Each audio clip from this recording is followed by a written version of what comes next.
Va a existir siempre el hermetismo cuando las cosas no están claras, cuando el Estado no supo hacer algo correcto. Un caso tan trágico de connotación mundial no puede quedar ahí en el abandono, ¿no?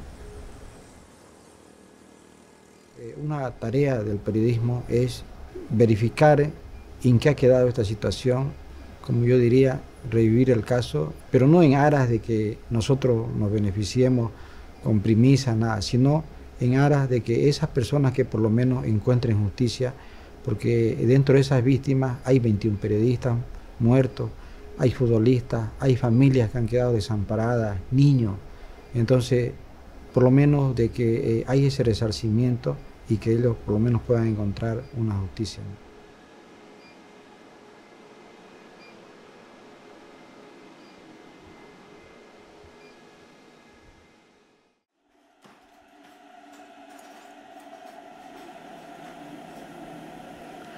Pero yo les muestro las fotos, lo voy a traer un día, las fotos de... Parece que aquí están. Chiquitito, no estaba ni siquiera en primer año, sí. Todo deportista, con buzo y con polera. Bien delgadito y con cabello cortito, firpo. Así le hacía cortar su padre. Él era profesor de educación física, trabajaba en el colegio militar y lo llevaba pues, a él. De ahí fue se metió en de que él iba a estudiar para piloto. Y después a él siempre estaba con el que yo tenía que entrar al colegio militar y que no le gustaba la universidad porque entró a estudiar a forestal. No le gustaba. Y al final de cuentas él fue y dio examen y aprobó. Y de ahí vino bailando y me dice, mamá, aprobé. Aprobé el año me voy al colegio militar. Por favor, hijito, le pedí llorando otra vez de que no. Y él me dijo, mamita, no quiero ser un profesional fracasado. Quiero hacer lo que me gusta. Yo quiero ser un pájaro del aire. Así.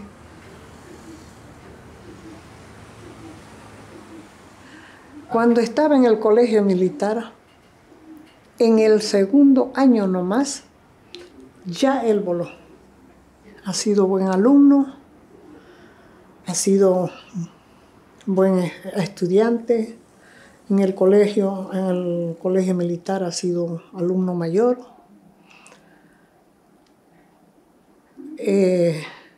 Con excelentes notas. Y después ha salido, y bueno, después ya pues ha egresado ya a trabajar. ¿Ves, hijito? Le dije, ahora ya vas a trabajar, pero eres subordinado. Tienes que ir donde te manden. Pero era feliz él.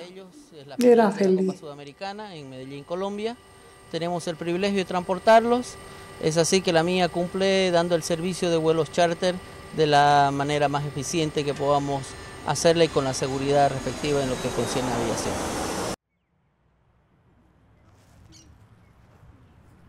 Acá está enterrado mi hermano, Fernando, y mi papá. Dos personas a las que he amado muchísimo. Dos personas que aún me hacen falta.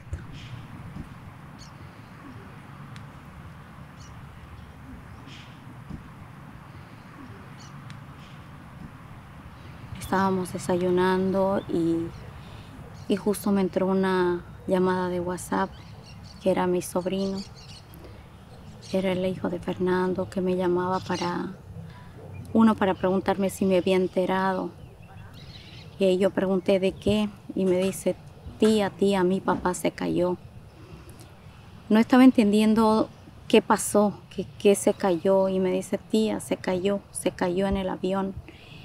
Y me dice, pero es una noticia a nivel mundial, tía.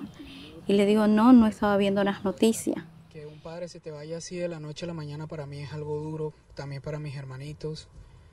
Porque uno de la noche a la mañana llega a ser la cabeza de la casa y como sea uno tiene que sacar adelante a la familia, ¿no? No entendía qué pasó, porque él no tenía que haber volado ya. Ya no tendría que haber pertenecido a la mía. O sea, ahí qué pasó, teníamos el lapsus. Cuando ya volvimos acá a Bolivia y pude conversar con mi sobrino, ahí él nos comentó que sí lo llamaban a mi hermano, y mi hermano no quería, definitivamente no quería volar. Y ellos o sí lo ubicaron para que él volase, ya que Rocha no estaba en Bolivia, había viajado. Y obviamente tenían que tener el copiloto. Entonces insistieron, lo ubicaron a mi hermano para que volase ese vuelo, ¿no? En las condiciones que tal vez siempre lo había hecho, digamos, ¿no? Al borde del combustible, no lo sé. Sí eran responsables, pero no eran asesinos, porque también ellos fallecieron en ello, fallecieron. Y había familias detrás que sufríamos, al igual que el resto. Que había una madre que lloraba desconsoladamente y no podía aceptar la muerte de su hijo. Que habían hijos llorando a su padre, que había una esposa, que había una hermana, que había una familia, que después de ello nunca quedó igual, nunca. Simplemente culparon a los más débiles. Y ahí murió todo. Un caso que nació muerto.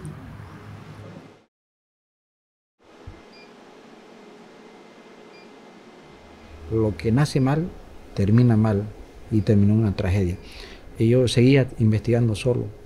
Entonces en ese tiempo llegan también acá representantes de la cadena internacional CNN, se contactan conmigo y me dicen, esta es una lucha mundial, tenemos que llegar tenemos que hacer que se esclarezca en honor a las víctimas.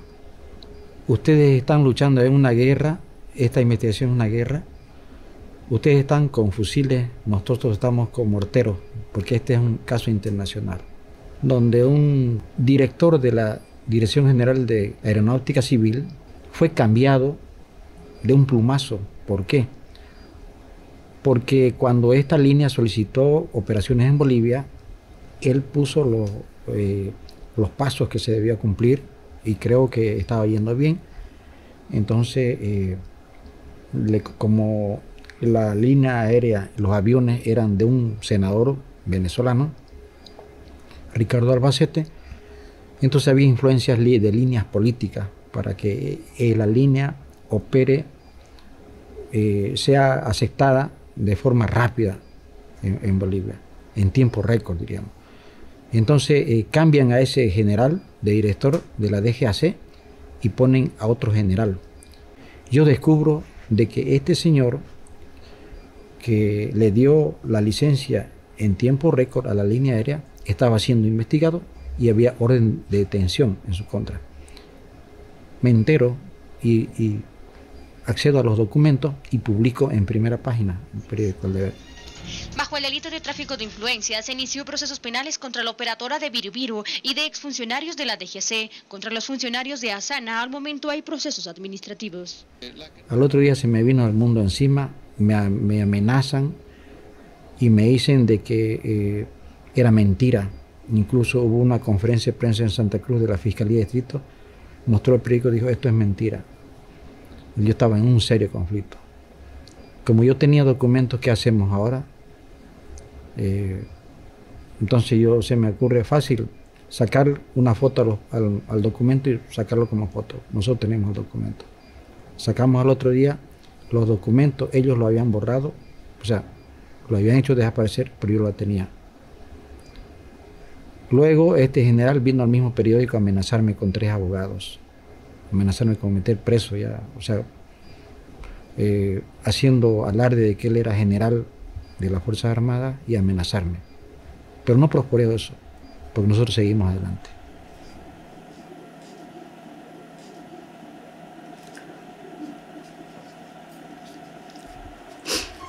Mi hijo, me duele mucho cómo ha fallecido mi hijo tan noble, buen padre, buen hijo, buen hermano con Margot. Él nunca,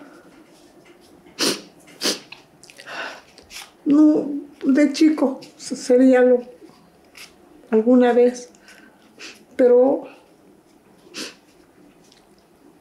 se tratarían como niños, mal, pero de grandes, de mayores, la quería mucho la Margot.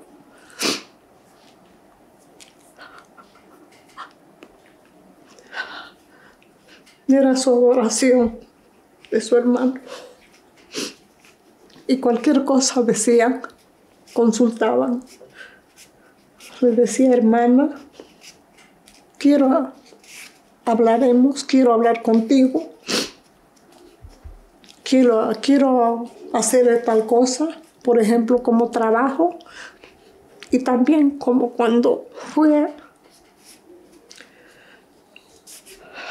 a esta empresa. Yo sé que Margot le dijo, pero es seguro esa empresa.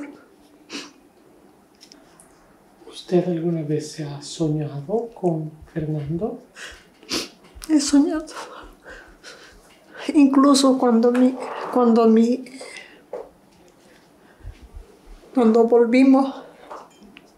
volví la primera vez de Colombia, me recosté a la cama y yo sentí como que él se recostó a mi lado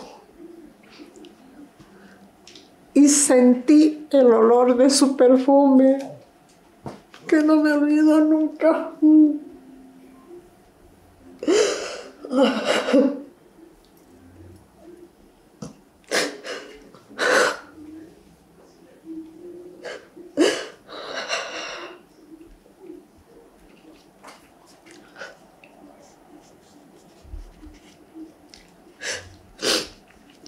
Lo sueño de vez en cuando. Pero él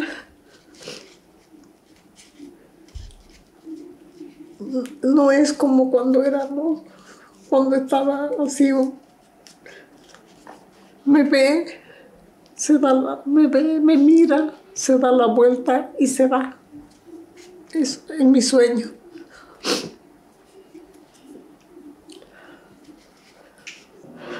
Yo voy a recordarlo como siempre que era un hijo bueno, amable, educado, con todos los valores del mundo. Eso me reconforta por lo menos un poco.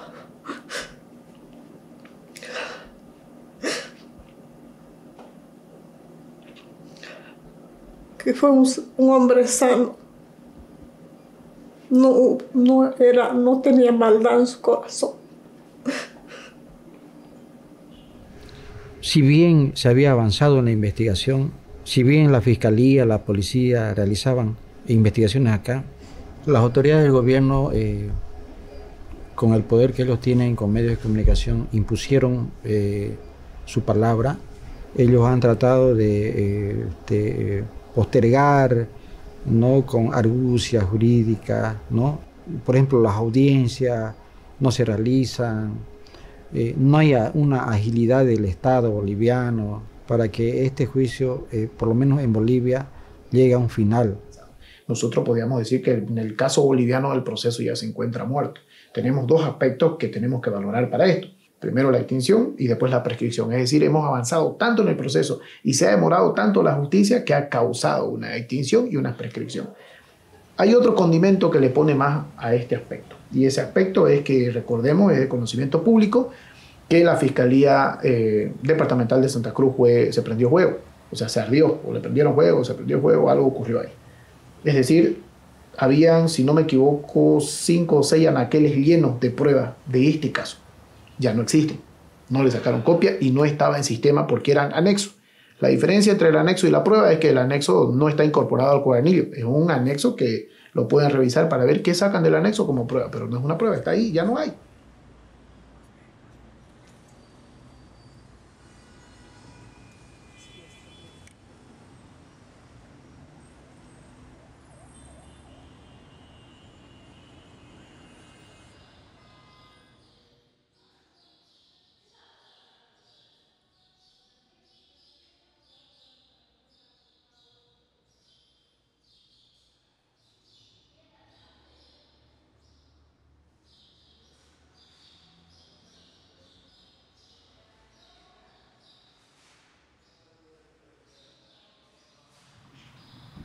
Ahora lo único que queda creo que es ir aliviando, cerrando heridas y seguir adelante, ¿no? Porque el hecho que mi hermano esté aquí o que se cierre una historia, simplemente cerramos una historia trágica. Pero yo sigo con él todos los días de mi vida.